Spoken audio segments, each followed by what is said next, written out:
अस्सलामुअलैकुम नाज़रीन, प्रोग्राम अंदर की बात मुज़म्मिल सोहवर्दी के साथ मैं हूँ आपकी मेज़बान इक़रार अयाज़। हमारे साथ मौजूद है मुज़म्मिल सोहवर्दी। अस्सलामुअलैकुम, वेलकम टू द शो। क्या हाल है आपका? वालेकुम सलाम, बिल्कुल ठीक। आप सुनाएँ कैसी तबीयत है आपकी?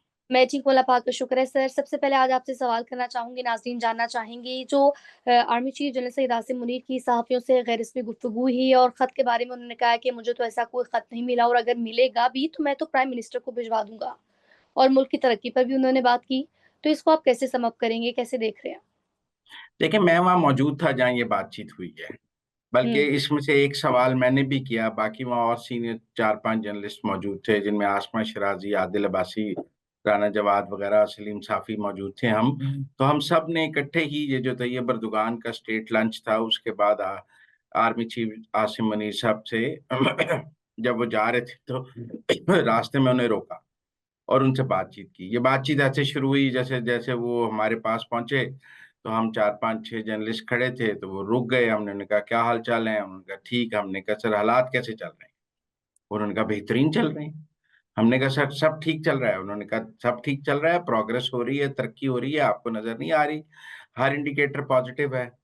फिर उन्होंने खुद ही कहा कि, "आपको प्रोग्रेस नज़र नहीं आ रही?" हमने कहा, "जी, आ रही है।" तो उन्होंने कहा, "देखिए, हुकूमत अच्छा काम कर रही है और सब बेहतरीन मुल्क के हर इंडिकेटर पॉज़िटिव है।" जब ये प मुल्क का प्रोग्रेस और हुकूमत से इस पे 2-3 सवाल हो गए और उन्होंने बार-बार कहा कि बेहतरीन प्रोग्रेस है और हर शोबा तरक्की कर रहा है, हर इंडिकेटर पॉज़िटिव है। तो उसके बाद जर्नलिस्टों ने कहा कि सर वो खत लिखे जा रहे हैं आजकल बहुत। तो उन्होंने कहा मुझे तो कोई खत नहीं मिला। कौन से खत?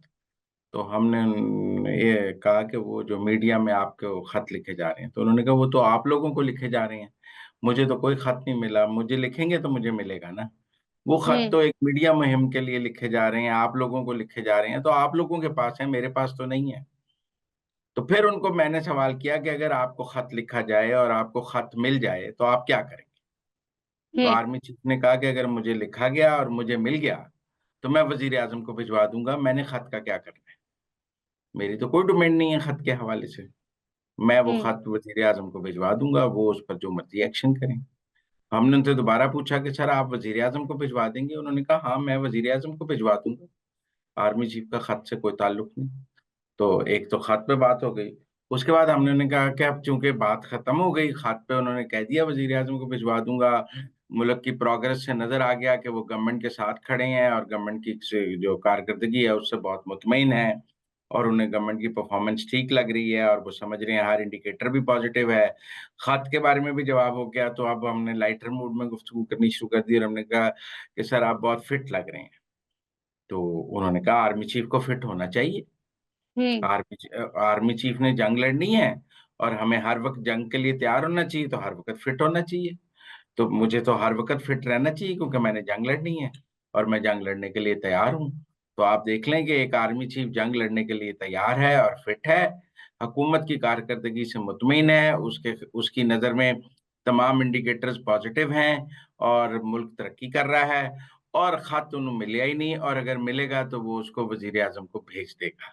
तो ये आज की आर्मी चीफ से आप समझें हुकूमत की कारकर्दगी के पर भी बात हो गई, हुँ, तहरीक-ए-इंसाफ की जो बैक चैनल डिप्लोमेसी, खत डिप्लोमेसी, जो बातचीत की भी बात हो गई कि वो बिल्कुल इंटरेस्टेड नहीं है कोई खत वसूल करने में, खत को का जवाब देने जवाब देने में, खत को ज़ेर-ए-गौर लाने में, किसी चीज़ में कोई नहीं उन्होंने समझे उन्होंने कहा कि बगैर पढ़े वज़ीर-ए-आज़म को भेज दो। हुँ, तो तीसरा उन्होंने कहा मैं फिट हूँ और मुस्कुरा जंग रहे थे बहुत सारे लोग जो ये कह रहे हैं कि वो बड़ी टेंशन में हैं, बड़े दबाव में हैं, वो मुस्कुरा रहे थे, हँस रहे थे, लाइटर मूड में हमारे साथ बात कर रहे थे और हमारे सवालों के जवाब में हमसे दोबारा से आगे सवाल कर रहे थे, हँस रहे थे, हमसे हमारी खैरियत पूछ रहे थे और एक बहुत लाइटर मूड में, कोई टेंस माहौल में नहीं, बहुत ही लाइटर मूड में और कैजुअल गुफ्तगू की और कैजुअली उन्होंने सब सवालों का जवाब दिया और वो फिर अपना आगे चलते हो गए, हम अपनी तरफ निकल गए कि हमारी खबर बन गई है। खबर हमने आपके साथ शेयर कर दी। जी, यानी ख़त का मामला तो आज once and for all clear हो गया। सर और आगे मेरे ख़्याल में वो समझते हैं जो मैं समझा हूँ, वो हुँ, ये है कि वो ये समझते हैं कि ये खत जो हैं, ये फ़ौज के खिलाफ प्रोपेगेंडा मुहिम का एक हिस्सा है। ये ख़त कोई संजीदा गुफ्तगू नहीं है, ये ख़त कोई तहरीक-ए-इंसाफ और फ़ौज के दरमियान गुफ्तगू का तरीका नहीं है।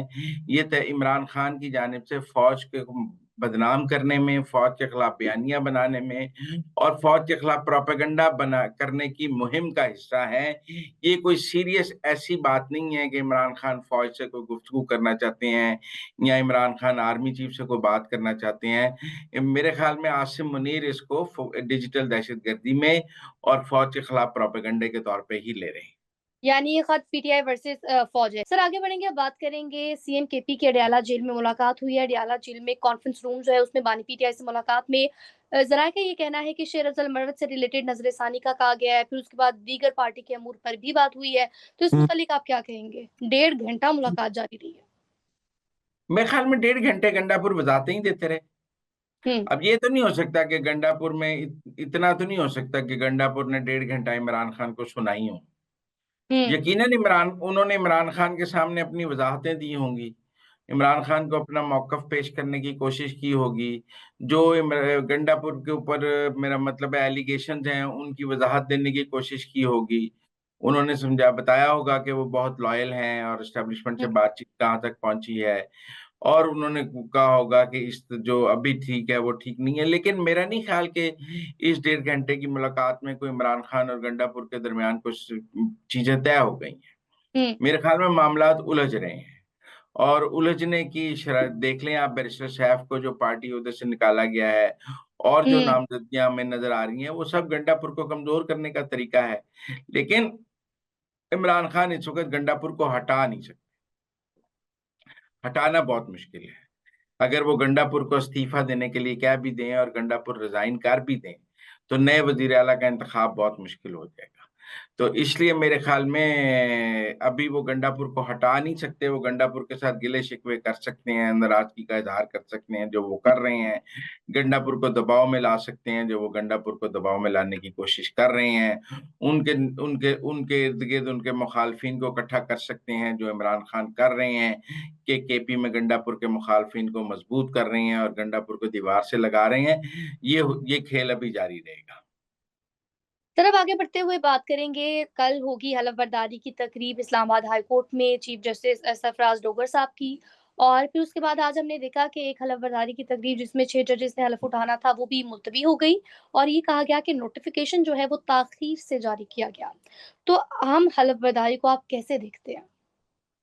कुछ भी नहीं, कल सुप्रीम कोर्ट के 7 जजेस हलफ़ ले लेंगे, 6 रेगुलर जजेस हैं, एक एडिशनल जज है। कल Islamabad high court, Balochistan high court, KP high court, Sindh high court के भी नए चीफ जस्टिस लग जाएँगे और 26वीं आईनी तरमीम अपने तकमील के मराहल की तरफ चल रही है। आज जो आर्मी चीफ साहब को हमने भी देखा है, वो मुकम्मल हुकूमत के साथ खड़े हैं। मुख्तलिफ वज़रा के झुरमुट में वो मौजूद थे, वज़ीर कानून आज़म नज़ीर तारड़ भी उनके साथ खड़े थे और भी वज़रा उनके साथ खड़े थे और हर वज़ीर उनके साथ बातचीत कर रहा था।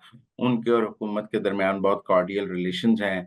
मुझे नहीं हुँ, लगता कोई इश्यू है जजेस की तैनाती में और मुझे लगता है जजेस की तैनाती जो है वो चलेगी। ये ज़रूर है कि जो इस्लामाबाद हाई कोर्ट के जजेस ने जो रिप्रेज़ेंटेशन की थी, जो चीफ जस्टिस आमिर फ़ारूक साहब ने मुस्तरद की है, उसके ऊपर अब सुप्रीम कोर्ट में पिटीशन आ जाएगी और आईनी बेंच वो मामला सुनेगा।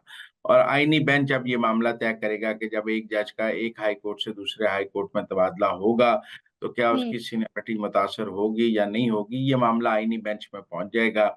और मुझे लगता है कि अगले 1-2 माह में, 3 माह में जब आईनी बेंच के पास टाइम होगा, तो आईनी बेंच ये केस सुनेगा। फिलहाल तो सरफराज डोगर साहब हलफ ले लेंगे और वो chief justice Islamabad high court होंगे। मुझे कोई इसमें ज़्यादा प्रॉब्लम नज़र नहीं आ रहा।